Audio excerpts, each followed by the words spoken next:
കൂടുതൽ വാർത്തകളും വീഡിയോകളും കാണാൻ ഈ ചാനൽ സബ്സ്ക്രൈബ് ചെയ്യുക. കൂടെ ബെൽ ബട്ടൺ അമർത്തുക. നമസ്കാരം. ഏഷ്യാനെറ്റ് ടിവിയുടെ എപ്പിസോഡിലേക്ക് എല്ലാ മനഃപ്രേക്ഷകർക്കും ഹൃദയം നിറഞ്ഞ സ്വാഗതം. ഇന്നത്തെ നമ്മുടെ വിഷയം രാത്രിയിൽ ഒരു കാരണവശാലും പോകാൻ പാടില്ല സ്ഥലങ്ങൾ. അപ്പം എല്ലാവരും ചോദിക്കും, അങ്ങനെ പോകാൻ പാടില്ല സ്ഥലമുണ്ടോ? നമുക്ക് എപ്പോഴും ഒരു 24 മണിക്കൂറുണ്ട് ഒരു ദിവസം, അല്ലേ? 24 മണിക്കൂറും 60 നാഴിക എന്നൊക്കെ പറയും, അല്ലേ? അപ്പൊ നാഴികയും ഇതെല്ലാം വെച്ച് നോക്കുമ്പോൾ എല്ലാം കറക്റ്റ് അല്ലേ? നമുക്കെന്താ പോയാൽ എന്താ വിഷയം, എന്തുവാ എന്ന് ചിന്തിക്കും. അതല്ല, നമുക്ക് ഒരു ദിവസം പറഞ്ഞിട്ടുള്ളതില്ലേ, പകല് ജീവനുള്ള അല്ലെങ്കിൽ ജീവജാലങ്ങൾക്ക് മനുഷ്യന് ഒക്കെ കുഴപ്പമില്ലാതെ സഞ്ചരിക്കാനും പ്രവർത്തിക്കാനും പോസിറ്റീവായിട്ട് ഉണർന്ന് മുന്നോട്ട് പോകാനും ഒക്കെ പറഞ്ഞിരിക്കുന്ന സമയമാണ്. ബാക്കി 12 മണിക്കൂർ എന്താ രാത്രിയായിരിക്കും, അല്ലേ? അല്ലെ, മനുഷ്യൻ റെസ്റ്റ് എടുക്കേണ്ട സമയമായിരിക്കും. നമ്മൾ റെസ്റ്റ് എടുക്കുന്ന സമയത്ത് ചില ആളുകൾ ഉണർന്നിരിക്കുന്ന ആൾക്കാരുണ്ട്. പ്രകൃതിയിൽ ഒരിക്കലും നമ്മൾ മാത്രമേ ഉള്ളൂ നമുക്ക് പറയാൻ പറ്റില്ല. അപ്പൊ നമ്മൾ കാണാത്ത വസ്തു, അല്ലെ നമ്മൾ അവിചാരിതമായിട്ട് കണ്ട വസ്തു അങ്ങനെ ഇല്ല എന്ന് പറയാനുള്ള അവകാശം നമുക്കുണ്ടോ? ഇല്ല. അപ്പൊ നമുക്ക് അല്ലാതെ മറ്റ് പല വസ്തുക്കൾ നമ്മുടെ ഭൂമിയിൽ ഉണ്ട്, കണ്ണിന് ദൃഷ്ടിഗോചരമല്ലാത്ത, നെഗറ്റീവും പോസിറ്റീവും ഒക്കെ ഉണ്ട്. അപ്പൊ അതിൽ നെഗറ്റീവ്സ് ആണ് കൂടുതലും ഉണർന്നിരിക്കുന്ന സമയമാണ് സന്ധ്യ കഴിഞ്ഞുള്ള സമയം. അതുകൊണ്ടാണ് രാത്രിയിൽ ഭഗവാന്റെ അനുഗ്രഹം, രാത്രി മൊത്തം ഭഗവാൻ നമ്മളെ കാക്കുന്നതിനായിട്ടാണ് സന്ധ്യയ്ക്ക് നമ്മൾ വിളക്ക് കത്തിച്ച് പ്രാർത്ഥിക്കുന്നത്. രാവിലെ വിളക്ക് കത്തിച്ച് പ്രാർത്ഥിക്കുന്നത് പകല് മൊത്തം ഭഗവാൻ നമ്മളെ കാക്കാനായിട്ടാണ്. ദിവസം 2 നേരങ്ങളിൽ 2 യാമങ്ങളിൽ വിളക്ക് കത്തിച്ച് പ്രാർത്ഥിക്കുന്നതിന്റെ ഫലങ്ങൾ ഇതൊക്കെയാണ്. അപ്പൊ നമുക്ക് രാത്രി പോകാൻ പാടില്ല സ്ഥലങ്ങളുണ്ടല്ലേ? ഏതൊക്കെയാണെന്ന് നമുക്ക് നോക്കിയാലോ. നമുക്ക് അത്യാവശ്യം ഒരു കാര്യത്തിന് പോകുന്നതും ഇതൊരു ഹരമായിട്ടെടുത്ത് ചെയ്യാൻ പാടില്ല എന്ന് പറയുന്ന കാര്യം ഇപ്പോഴത്തെ ചോരത്തളപ്പിന് ഓരോ കുഞ്ഞുങ്ങളൊക്കെ പോയി ചെയ്യും. ഇപ്പോഴല്ല അത് ബാധിക്കുന്നത്, പിന്നീടാ ബാധിക്കുന്നത്. എൻ്റെ അടുത്ത് ഈയിടെ ഒരു ആള് വന്നു. കുട്ടിക്കാണെങ്കിൽ കോളേജിൽ പഠിച്ചിട്ട് കൂട്ടുകാരുമായിട്ട് പെറ്റി വെച്ചിട്ട് ശ്മശാനത്തിൽ പോയി കിടന്നു. രാത്രിയായപ്പം സ്വാഭാവികമായിട്ട് ശ്മശാനത്തിൽ പട്ടികൾ കോരിയിടും, അല്ലേ? അവിടെ ചെല്ലുമ്പം നമ്മുടെ മനസ്സാകപ്പാടെ ചഞ്ചലപ്പെടും. ഈ നല്ല തണുത്ത കാറ്റും മറ്റു വെളിച്ചോ മറ്റു ശബ്ദങ്ങളോ ഒന്നും ഒരു പട്ടിയോരിലൊക്കെ കേൾക്കുമ്പോഴത്തേക്ക് ആകപ്പാടെ ആൾ എന്തെങ്കിലും ഒന്ന് കണ്ടാൽ മതി, ഒരു പേടി കിട്ടും. ചിലപ്പോൾ അത് ആജീവനാന്തം ആ ആളുടെ ബുദ്ധിയെയും ആ ആളുടെ കഴിവുകളെല്ലാം തളർത്തിയെന്ന് വരാം. പിന്നൊരു കാര്യമാണ് ഈ ഓജോ ബോർഡ്. ഈ ഹോസ്റ്റലിലൊക്കെ പഠിക്കുന്ന പെൺകുട്ടികളായാലും ആൺകുട്ടികളായാലും ചെയ്യുന്നൊരു കാര്യമാണ് ഓജോ ബോർഡ്.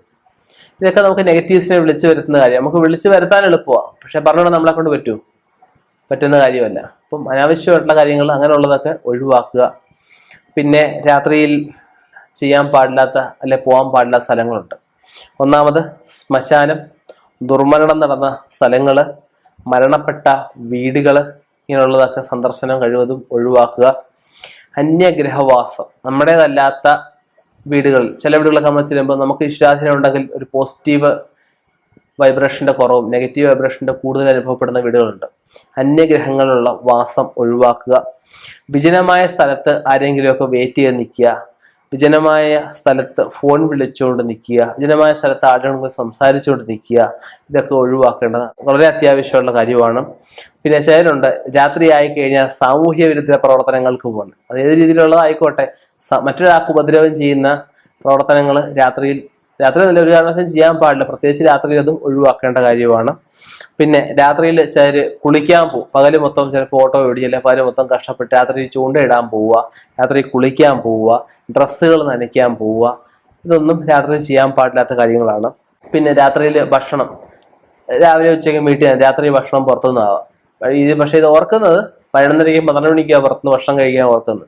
ചിലപ്പോൾ രാത്രിയോടെയൊക്കെ പോകും. ചിലപ്പോൾ രാത്രി സിനിമ കാണാൻ പോകും. സിനിമ കാണാൻ പോയി കഴിഞ്ഞോ ഇത് കഴിഞ്ഞാൽ പിന്നെ ഉറക്കമില്ല. ഈ സിനിമ കണ്ട ആ ഒരു ഇതിലിങ്ങനെ നിൽക്കുക. ചിലപ്പോൾ ഹരമുള്ള സിനിമകളൊക്കെ ആയിരിക്കും. ഇത് കണ്ടിട്ട് ഇങ്ങനെ കറങ്ങി അടിച്ച് കിടക്കുക, ബീച്ചിലൊക്കെ പോയി കിടക്കുക, വിജനമായ ഏതെങ്കിലും കാട്ടുപ്രദേശത്തൊക്കെ പോയി ഇങ്ങനെ പാവിരിച്ച് കിടക്കുക. ഇതൊക്കെ വളരെ ഡേഞ്ചർ ആയിട്ടുള്ള കാര്യങ്ങളാണ്. അതുപോലെ രാത്രി നടക്കാൻ പോവുക, രാത്രി ശരീര വ്യായാമത്തിന്, ചിലപ്പോൾ രാത്രി ജിമ്മുകളിലൊക്കെ പോവുക. ഇതൊന്നും രാത്രി സന്ധ്യ കഴിഞ്ഞുള്ള യാത്രകൾ കഴിവതും ഒഴിവാക്കുക. സന്ധ്യയ്ക്ക് വിളക്ക് കത്തിച്ച് പ്രാർത്ഥിച്ചു കഴിഞ്ഞാൽ നമ്മുടെ വീടുകളിൽ തന്നെ ആ രാത്രി കഴിച്ചു കൂട്ടാൻ ശ്രമിക്കുക. ഞാൻ പറഞ്ഞല്ലോ, ഭൂമിയിൽ നമ്മൾ മറ്റുള്ളവരുടെ സമയം എടുക്കുമ്പോൾ നമ്മുടെ സമയത്ത് അവർ കയറുന്നത് നമുക്ക് ഉപദ്രവം ഉണ്ടാകും. ബാധിക്കുന്നതിനെ ആണ് ബാധ എന്ന് പറയുന്നത്. നെഗറ്റീവായിട്ട് ദോഷകരമായിട്ട് നമുക്ക് ബാധിക്കുന്നതിനെയാണ് ബാധ എന്ന് പറയുന്നത്. അപ്പൊ അങ്ങനെയുള്ളപ്പോൾ ചിലർ ചോദിക്കും, പേടിച്ചാ ജീവിക്കാൻ പറ്റുമോ? പേടിച്ചാ ഒളിക്കാൻ പറ്റുമോ? വിദേശത്തൊക്കെ ആണെങ്കിൽ രാത്രിയൊക്കെ ജോലിക്ക് പോകുന്നൊക്കെ ആയിരിക്കും. അത് ഒരു കാര്യത്തിൽ ആവശ്യമുണ്ട്, അത്യാവശ്യമുണ്ട്, അനാവശ്യമുണ്ട്. ജോലിക്ക് പോകാന്ന് പറഞ്ഞാൽ അത്യാവശ്യമുള്ള കാര്യമാണ്. അനാവശ്യമായിട്ട് കറങ്ങി കിടക്കുക എന്ന് പറഞ്ഞാൽ പറഞ്ഞതിനുണ്ട് അനാവശ്യമായിട്ടുള്ള കാര്യമാണ്. അത്യാവശ്യമുള്ള കാര്യങ്ങൾക്ക് മുൻഗണന കൊടുക്കുക, അനാവശ്യ കാര്യങ്ങൾക്ക് മുൻഗണന കൊടുക്കാതിരിക്കുക. ഞാൻ ഈ പറഞ്ഞ കാര്യങ്ങൾ ശ്രദ്ധിച്ച് മുന്നോട്ട് പോകുന്നവർക്ക് നല്ല ഒരു ഉയർച്ച, അല്ലെങ്കിൽ നമുക്കുണ്ടാകുന്ന ഒരുപാട് അപകടങ്ങളിൽ നിന്നും മാറിപ്പോവാൻ സാധിക്കും. എനിക്ക് പറഞ്ഞു കൊടുക്കുക എന്നുള്ളതേ പറ്റുള്ളൂ. പറഞ്ഞു തരിക എന്നുള്ളത് എൻ്റെ ധർമ്മമാണ്. പ്രവർത്തിക്കുക, ചെയ്യുക എന്നുള്ളത് നിങ്ങളുടെ ധർമ്മമാണ്. അവനവൻ്റെ ധർമ്മം അറിഞ്ഞ് അവൻ പ്രവർത്തിച്ചു കഴിഞ്ഞാൽ തീർച്ചയായിട്ടും അതിൻ്റെ ഒരു ഈശ്വരാനുഗ്രഹം, ഒരു പോസിറ്റീവ് വൈബ്രേഷൻ ഉണ്ടാവും. ഇനിയും ഇതുപോലെയുള്ള വ്യത്യസ്തമായ വിഷയങ്ങളുമായി കണ്ടുമുട്ടാം. നിർത്തുന്നു. നന്ദി, നമസ്കാരം.